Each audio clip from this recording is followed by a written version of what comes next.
Hi, you're listening to The Sociology Show, a podcast about absolutely anything to do with the wonderful world of sociology. Whether you're a teacher, a lecturer, a student, or just taking a passing interest, this podcast will look at a range of issues from social class, ethnicity, gender, sexuality, religion, crime, education, and anything else that sociology has to offer. My name is Matthew Wilkin, and each episode I will speak to someone working in the field of sociology and let them explain all about their own interests, their research, and their experiences. So, put your earphones in, turn the volume up, and let's be sociology geeks together, eh? Hello and welcome to The Sociology Show. This podcast is sponsored by Collins, high-quality student books, teacher guides and unbeatable value revision for GCSE and A-level sociology.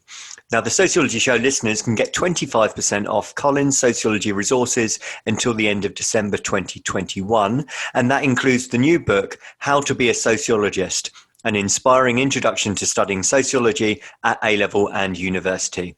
If you'd like to take up this offer, simply head to collins.co.uk/sociology and enter the code Sociology Show at the checkout. Terms and conditions do apply. I'll give you that again. Go to collins.co.uk/sociology show and enter the code Sociology Show. This podcast is also brought to you in association with Tutor2U Sociology, the exam performance specialist for A-level and GCSE sociology students and teachers. So please do visit their website. You can find it on tutor2u.net/sociology. And there you can pick up revision guides, flashcards, revision videos, and everything else that you need for your A-level or GCSE sociology studies. And so my guest for this episode is Dr Louise Owusu Kwarteng. You may recognise the name. She's been a guest on the show before.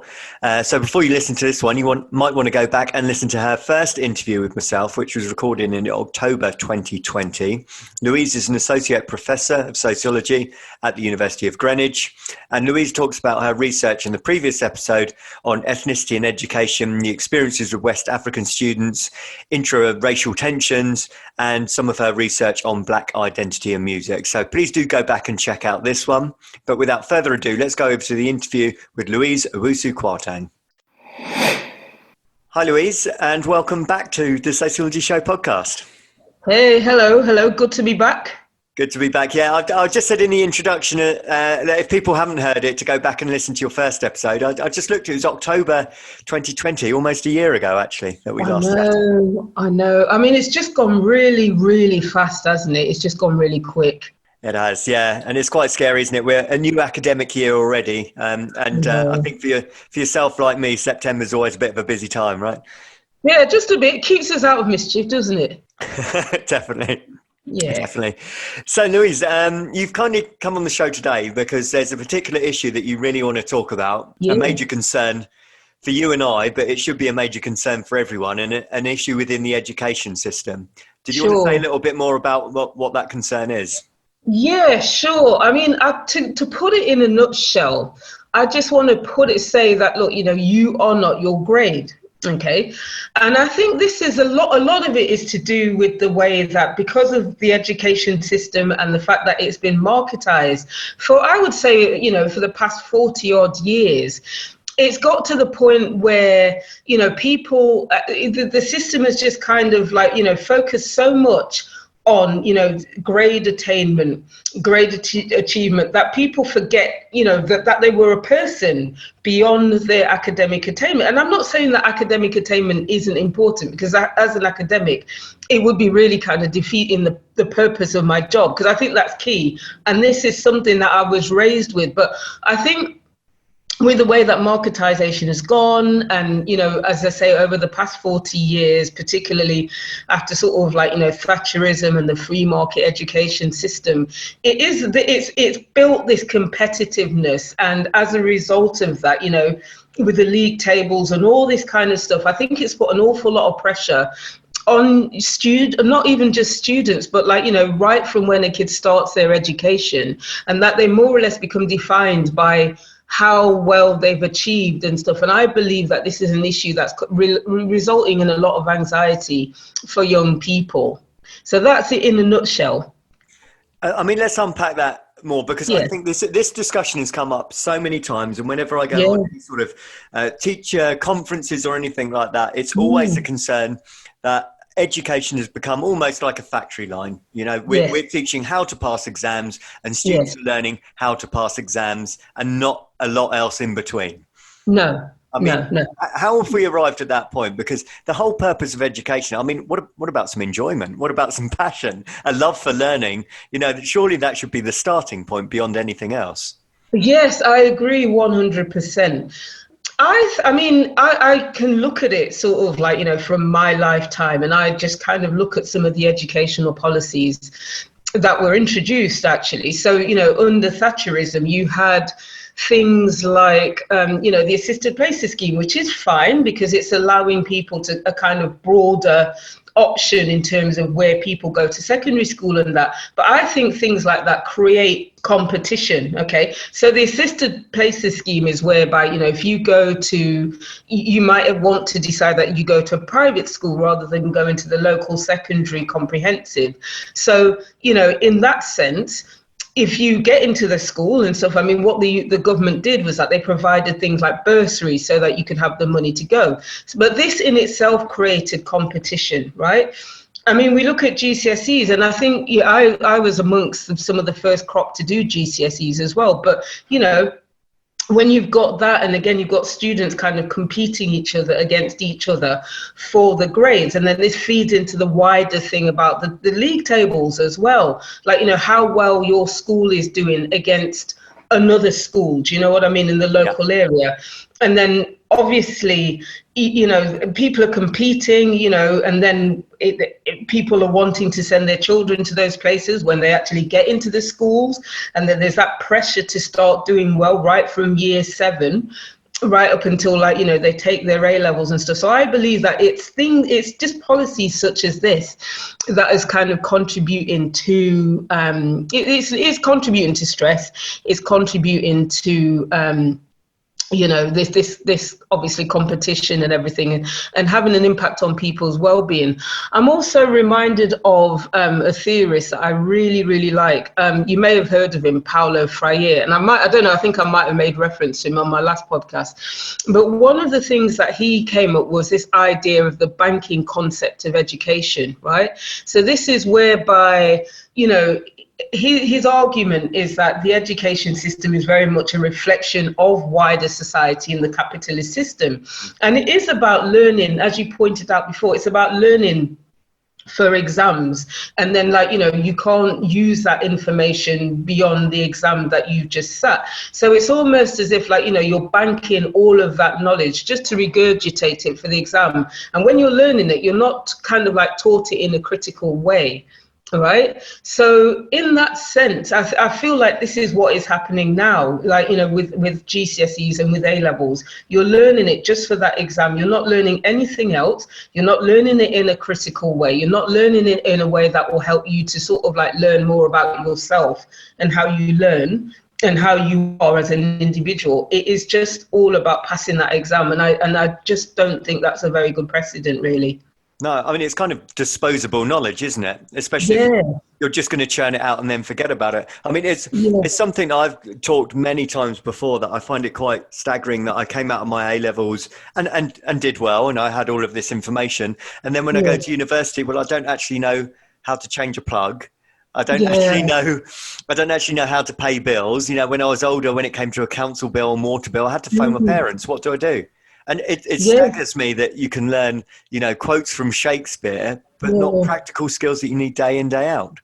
Yeah, I mean, and I think I agree 100%. I do agree 100. I mean, I was kind of quite lucky because when I was a kid and stuff, and I used to watch my dad or, like my sister or whoever just kind of changing a plug. So I learned how to do it that way. But I mean, I remember having this conversation with some of my students a few years ago. And one of the things that they were saying, they were just saying that they wish that the education system had taught them how to manage money better, for example. Like what taxes mean and all this, that and the other, because it's all well and good learning the GCSE maths and all the equations, but actually how to budget, how to sort of like, you know, what taxes mean, how much of it is going out of your wages and all this kind of stuff, and, you know, how to sort of like, you know, prepare for buying a flat. They're not taught any of these things, and I think they found it very, very like just real life skills. Yeah. But I mean, I'd also go even further than that, because I think, you know, to me, you know, I like the analogy of a sausage factory where, like, you know, at the end of it, you're just churning out a lot of the same. But as sociologists and looking at things from a kind of micro an interactionist perspective, you know, we're all different as individuals. Not all of us are the same way. Not everybody is going to be really good academically. Not everybody's going to develop at the same time, because I was quite a late bloomer myself. Everybody learns differently. You know, people need to know who they are, not just academically, but they need to have a rounded picture of who they are. And I think it's not, there's more that needs to be done about this. Do you know what I mean? It's we need to let students know more about who they are, and that way you'll have a better understanding of what you can contribute to the world, you know? I agree. I mean, I even find it frustrating teaching sociology at A-level. So what students do is they learn lots and lots of different theorists, which they then apply in the exam. But there's kind of a lack of thinking critically. I mean, I think it would be amazing if students could write an essay. Do you think communism could ever work? What do you think? Tell us what you think. Rather than just regurgitating other ideas, you know, to think critically, to think analytically. Those skills seem to be slightly lost in the regurgitation of information for exams. Yes, absolutely, absolutely. And I think also it's about teaching it in a way that kind of links to life experience as well. I mean, to be fair, I remember when I was doing A-level sociology, and I had an amazing teacher, you know, at my college. She was brilliant. And, you know, she kind of taught it in a way that brought it to life. And actually, she's one of the reasons why I wound up here in London, because, like, you know, for example, I remember when we were looking at the family, and yes, we looked at the theory, but then at the same time, she was just kind of like making us relate it to our own families, but then also to EastEnders, believe it or not. So it was just kind of like looking at East End families. We were looking at the Beals, you know, the who else was there? The Fowlers, and how they were all related and all that. So, you know, that way she brought it to life and everything. But, you know, I do agree, it is that thing of what you think. And I always try to sort of get my students to say, look, to tell me their perspective, because, like, you know, I might just put a theory out there and I'll just say to them that, look, do you agree with this? Just challenge me, because I want you to challenge me. I don't want you just to kind of like be regurgitating what it said in Haralambos or anything like that. Tell me something. If you don't agree with it, just tell me why, and I respect you for it, you know? Yeah, I agree. It shouldn't really be up to the teacher to try and get creative in terms of how to make a subject more interesting or exciting or analytical, I guess. But we're so set by what the exam board is looking for, and sometimes it can be so prescriptive. You are just teaching to the test paper, basically. Absolutely. And I think that's the thing with A-level. I mean, I think that's not just sociology. I think that's with any sort of like subject as well. But yeah, it is like that. And, you know, it just goes back to something that there's people like John Taylor Gatto and, you know, Bowles and Gintis and stuff, and they talk about how the education, the curriculum is fixed, and it doesn't allow you to sort of like think outside of the box. And that's part of the thing of trying to get you to, you know, to conform. And I'm not saying that you shouldn't conform, because there are sort of like norms and values in society that you must have to conform to. But then, you know, like if it's in such a way that, you know, as we point out, we can't think critically and we can't think outside of the box when it comes to finding solutions, or you don't have practical life skills, I think that's a bit tricky, actually. Yeah, I think Bowles uses the terms docile and obedient. That's what schools are trying to churn out, people that are docile and obedient. And the other big area on this, you mentioned it already, which is what I want to explore, is that this does seem to be impacting mental health. And you've mentioned the mental health of children, but let's also, you know, remember on top of that, the mental health of the teachers, the staff within a school, the pressure on the school to maintain high results, league tables. It seems to be causing stress on every single level, actually. Absolutely, absolutely. Do you know, the way I don't liken it, a torpedo, how a torpedo is just kind of upside down. Bear with me on this one, right? But, so like, when you look at the wider macro sociological structure, like within society, and, there's all that competition from capitalism. And then like, obviously it just kind of like funnels down to the institution and the competition that happens there within the schools or wherever.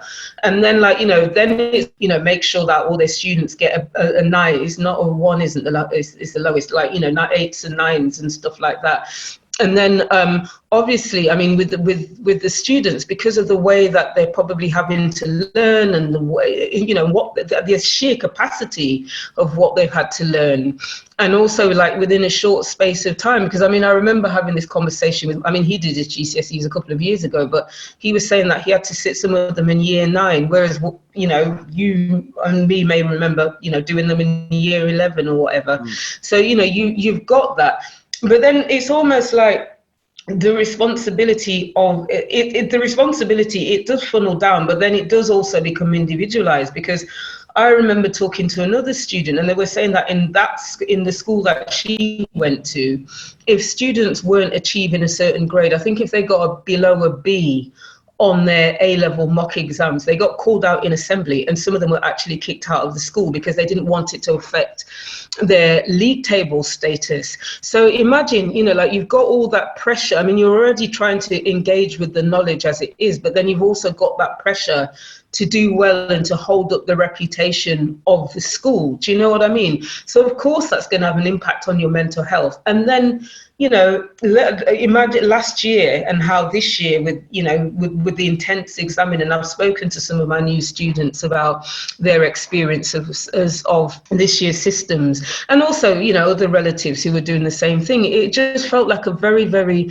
intense experience. And, I asked one of my cousin's children how she held up with it, because they did really well. I mean, they got, quite a lot of 8s and 9s and stuff like that. I mean, they said that it was stressful.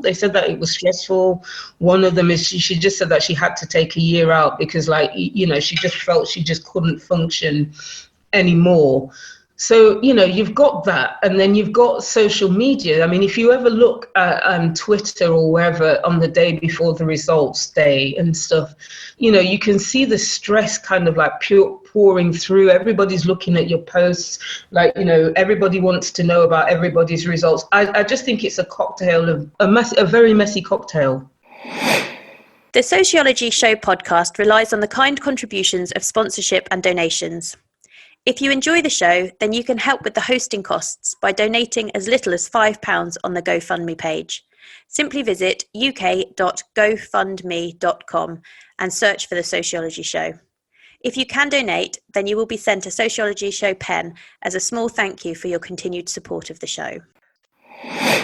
I'm really interested to know as well how that kind of manifests itself in terms of stress and anxiety and how it comes out. There was something on the news yesterday that there has been an increase in young children having tics and Tourette's linked to anxiety, and that's just one manifestation of how anxiety shows itself. I mean, what else have you seen or heard anecdotally about how this is affecting young people? Yeah, I mean, it is definitely creating anxiety. I mean, I've heard of cases, I was talking to my niece and stuff, and, she was saying that there was quite a few people in her college where they were literally anxious. And, it was to the point where it's just doing the simplest things were just impossible. They were just really, really impossible things that, they would have been able to just get up and do. But, they were just so anxious about getting it wrong. Do you know what I mean? Yeah. And sometimes it was to the point where, some of them just couldn't function on a daily basis. I mean, another really interesting, there's a good, it's not it is a kind of podcast by Ken Robinson. He talks about issues like this, and he's just saying how, because of all of this stresses, you see a lot of people having to take Ritalin and things like that in order just to be able to cope on a day-by-day basis. So it's just not good. But then it's also that pressure to I don't know, like if you fail, I mean, it feels like, I don't know, like you've not just failed yourself, but it feels like I don't think it is, you are a failure, but the way that it's been just sort of like represented, you are represented as a failure, which in and of itself creates even more anxiety, you know? Yeah, I've seen that quite a lot over the last 5 to 10 years in teaching, Yeah, where yeah, students perhaps don't pass, or they don't do particularly well on the first assessment, or maybe the first yeah, assessment, and the reaction is to drop out of the course. yeah. I've also seen many students do a year and a half of a 2 year Mm. course and drop out 2 months or 1 month before the exams because they can't face it. Yes, And, yes, and yes, yes. that's a real worry to me, that kind of, I'm not criticizing the individual, but there seems to be a Yeah. concern about resilience, for example, because we all fail at some point at some time in our education, or have to do something again, whether that's a driving test or an exam or whatever. But there seems to be a real Yeah. concern about resilience and reaction to failure. Yeah, absolutely. I mean, if it's any consolation, I mean, I always share this with my students, but I think, you know, sometimes it obviously it's a generational thing, and I see the pressure that they're under. But I mean, I you know, the science I was pretty bad at, do you know what I mean? And it took a few goes. And you know, I always say this to them and stuff like that. It is about rebellion, and also you know, failing isn't really, it's first attempt in learning. Do you know, I love that expression. Mm. But I think some of it, as I say, I mean, some of it has got to do with, you know, some of these structural issues, you know, the pressure to pass, you know, the competition, you know, feeling that responsibility just to kind of like, you know, represent the school. But then I also think that it actually even goes beyond the education system, because when you look at it, the way the world has moved, we've moved towards this idea of kind of like instant gratification, and that we you know, like instead of sort of like delayed gratification. And I think Diane Ray kind of talks about this in one of her papers, that, you know, sometimes there is that kind of pressure, just the way that the system has gone, you know, it teaches people to just kind of like want things there and then. And if it's not resolved there and then and stuff like that, then it's an epic fail. But, you know, like with delayed gratification, it's just kind of like understanding that, look, you know what, something may not come straight away, but it will come.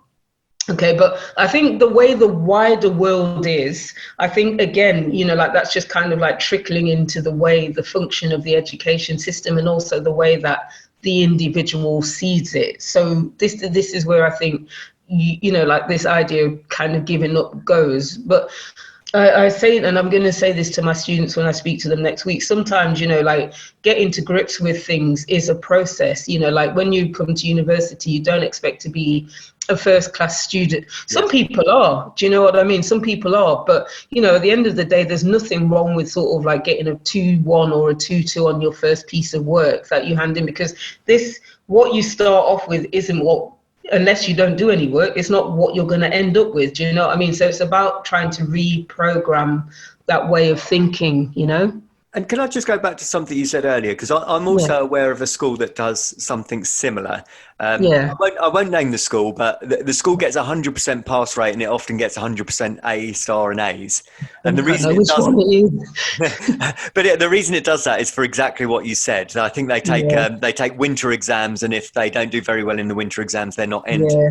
Is there anything legally that? Is that, I mean, basically, is that allowed? Are schools allowed to withdraw who they like, or should all students be entered into the exams that they want to? I think this is another thing about the marketization, because, like, you know, now it's almost like a pendulum. It's just gone completely to the right. So, you know, with the marketization, what's happening is that it's just sort of giving more free rein to the schools, and you know, doing things at their discretion, which, you know, to a certain extent, you know, you can't sort of like, you know, micromanage what a school does. But I think with this, I don't know if it's legal. But I don't know. It's a tricky one. It's certainly not ethical. I don't think it is. I don't think it is ethical, and I think it just sort of like propagates that idea of like, you know, who's a winner and who's a failure, to be honest. And, you know, So yeah, I mean, and also the other, because I was also talking to another teacher about similar issues about this time last year. And what it does is that it may, like, you know, if those students don't do very well no, it's not that they have, let me rephrase that. It's not like they haven't done very well, but they haven't reached the expected standard during those winter exams. And it's not like they've failed or anything like that. It's what it then does, it means that, okay, well, those kids have to find another school or another college to go to. Now they might end up in a school which is already stretched in terms of resources, so then, you know, they're going to lose out on their education. Do you see what I mean? Yeah. So it's just got so many knock-on effects at the structural level, but then also on the individual as well. Because the other thing in relation to that, I've had this discussion with lots of students before, and the majority of students either don't like exams or they see the flaws in the exam system. When the question is posed, well, what instead? What if schools didn't do exams? Yeah. Quite often the students say, oh, no, we do need to do them. So although they don't like them, they feel that they need to do them. I mean, what is a potential alternative? I mean, I think that, you know, like, I'm not saying that people shouldn't do it, because there's some people that are very good at exams, but I do think that, like, it is about being more diversified in your assessment, and it's also trying to and this is what it goes back to my point about, you know, the education system. It should be something where it allows the individual to understand who they are, how they're best at learning and everything like that. So maybe it's about kind of like, I'm not, because the thing is, you can't cater to every single individual, and you can't do what, oh gosh, what's his name when he talks about deschooling society? Ivan Illich. Illich, yeah. Yeah.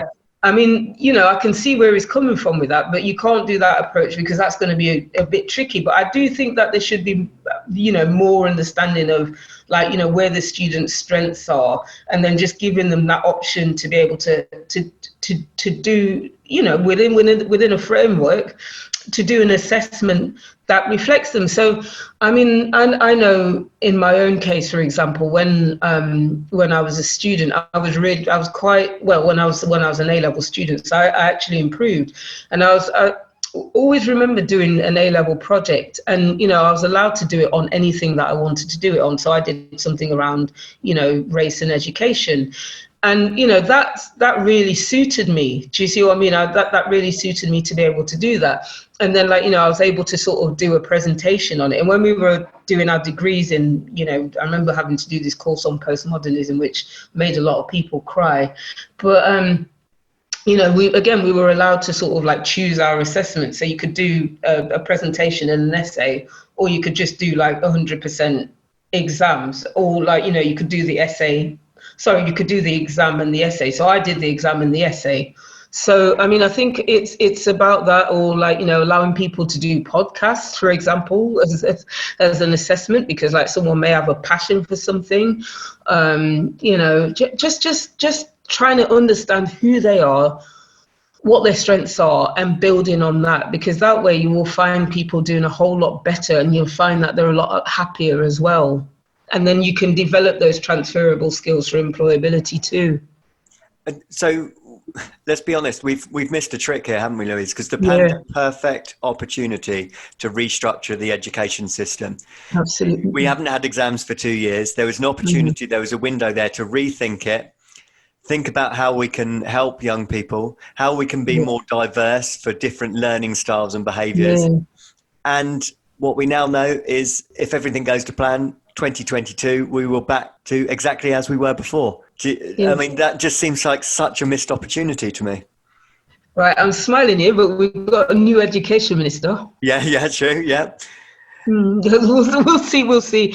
But I mean, I think so. I mean, and this could be a bit tricky, because, like, you know, for example, someone who has done their GCSEs under the pandemic, so that would have been last year, and then they've probably started their first year of A-level this year, and then they're doing their second year of A-level next year. That is going to be, I mean, and this is where the pressure, I mean, you're talking about the mental health and the pressure that the teachers face. This is a really good example of how it's going to, you know, it will affect the students, but then it's also affecting the teachers and how they adapt to that kind of thing as well. And also, like, you know, the lack of clear leadership and guidance. You know, it's just not. I don't know. I don't know. I don't know where it's going to end. I don't know where it's all going to end up. I mean, but to go back to what you just said, there was a real opportunity there to allow for difference, wasn't there? That let's say that you have to achieve something at the end of it.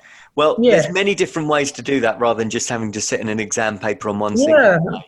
And I'm not quite sure why that isn't being explored, actually. I mean, I don't know. I mean, we're going back to Freire, aren't we? Yeah. And the idea about the banking concept of education. And also, it's just like, if you're just learning everything for an exam, you know, how is that going to allow critical thinking, and how is that going to allow you for people to start asking questions about things? Do you see what I mean? Yeah. So I think that's where, but then, you know what, though? I mean, I'm saying this, I do notice that a lot of the younger generation, they're sort of beyond education. I mean, and because of what is going on in the world, I do see that they are kind of questioning things. And in a way, I mean, with social media, I know it can be a bit of a, you know, it's not always the best. But like, I mean, I think quite a lot of them are using that as a I don't know, as a platform to sort of like, you know, point out ethical issues, you know, challenge the world in and as it is. So in many cases, they're going beyond their education in order to be able to do that. But, you know, there's still the bit in between. Like, you know, if the education system and that was working together, the world will be an even more different place than it already is. Yeah. Yeah, I just wonder, you know, with my Marxist hat on, is it not changing? Because actually, for many people who tend to be higher up the social class ladder, the education system does work because they get their grades and they go to university. So is it sort of hush-hush? Because actually, for many people, as it is, does benefit them in the current system. Yeah, it does. But I mean, in a way, I mean, it goes back to my friend Bourdieu. I mean, I laugh. I call him my friend because he made me cry. I've been trying to read it, made me cry when I was doing my PhD. But anyway, yeah, I mean, you know, it goes back to his idea about how sometimes the education system does advantage those people who are already at a place of advantage. So it does, and also because it links very closely to their experiences. I mean, and this is not a new thing, but I think we're probably seeing this even more than ever. And I think, you know, with the pandemic, that's just kind of really reinforced that, in my opinion anyway, but I think that's really sort of reinforced that divide. I mean, we could see that with the A-level fiasco last year. I mean, who was the least affected, you know? Yes, quite. But with that said, I mean, I don't want to sort of see it in such a black and white way, because this is not to say that, you know, with more people that may be more advantaged, they don't go through stresses, because they may go through stresses that we don't necessarily see. You know, again, it just kind of brings me back to Diane Ray's study. I think it was around emotional capital, and I know it's quite a dated study, but one of the things that she was saying that in a lot of sort of like middle class families, that pressure to do well because of the legacy of attainment, of positive attainment and stuff, and that can create pressures, and, you know, making sure that the kids go into the best schools, you know, go to the best universities, you know, making sure that they get the right networks, doing all these like extracurricular things to get cultural and social capital. That can be pressure. And I think that is just equally as detriment. I don't know, let me rephrase it. It can have an impact on mental health, you know? Oh, yeah. If you've had 3 generations that have been to Oxford and you're the next in line, I imagine that's a huge amount of stress. Yeah, certainly. No, it does. It does and stuff. So I think you know, sometimes these things happen, you know, generate. Because I also remember watching Too Poor for Posh School. That was a really good documentary. And like, you know, when you've got the first generation, like you're somebody who isn't from an affluent background, but they're the first generation of someone going to Harrow, and then maybe from there going on to Oxford and Cambridge, there's an immense amount of pressure on people like that as well. Agreed. You've just given me a bit of a brainwave, Louise. I'm just going to throw something out there, see what you think. I'm just wondering if we could have like a bigger Zoom discussion, invite some of the listeners on if they want to, about what could potentially replace exams. It would be really interesting to hear if you know, from academics, from teachers at all different levels, from students themselves, from any listeners. Maybe we could set up a Zoom sort of group chat and people can just throw some ideas around. I don't know if you think absolutely. Absolutely. I mean, I think that would be brilliant. I think that'd be really, really brilliant. So yeah, more than happy to sort of contribute to that. I mean, the thing, I don't know, this is just, I've just had a mad thought, but you know, spoken word, because some people are very good at spoken word, and they're very good at, like, you know, rap or whatever and stuff like that. I mean, I think as long as that could be assessed, I don't know. Yeah. I think there's so many different options out there, isn't there? But let's propose that then. I'm going to put that out there to the listeners, and if you think that might work, and if you would like to join in, if you would be willing to join in the debate and the discussion on Zoom, then do send me an email. Get in touch. I mean, I think it's a very, very interesting. I mean, it's quite beneficial for me as well. So yeah. Thank you. Let's do that. Let's do that. Thank you so much for your time today again, Louise, especially at late notice. You've jumped in the hot seat at very short notice, so I really appreciate you doing this.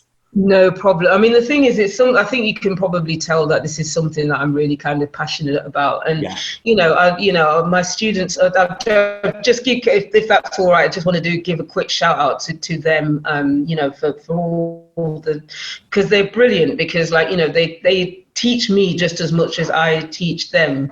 And, you know, it's because of just observing these things, and, you know, the fact that they share their experiences, that's just kind of like really driving me towards sort of like trying to get them to see that, look, you know, they are more than their grade, you know? Yeah, I think that's a really nice expression. You're more than your grade. I think that's a mantra that people should preach a little bit more, actually. Yeah, thank you. Well, I mean, I don't know, we can start it off here, isn't it? Yeah, that's great. Yeah. Thank you so much, Louise. You take care. And don't worry too much about those A grades, eh? It's more about the love of learning. Yes, I mean, if you love the learning, you could well get the A grade anyway. True. Yeah. That's it. Brilliant. Okay. Thank you again, Louise. Thank you, no problem. Take care. Bye. The Sociology Show podcast relies on the kind contributions of sponsorship and donations. If you enjoy the show, then you can help with the hosting costs by donating as little as £5 on the GoFundMe page. Simply visit uk.gofundme.com and search for The Sociology Show. If you can donate, then you will be sent a Sociology Show pen as a small thank you for your continued support of the show. Thank you for taking the time to listen to the podcast. If you would like to contact the show or be interviewed, then please email the sociologyshowpodcast@gmail.com.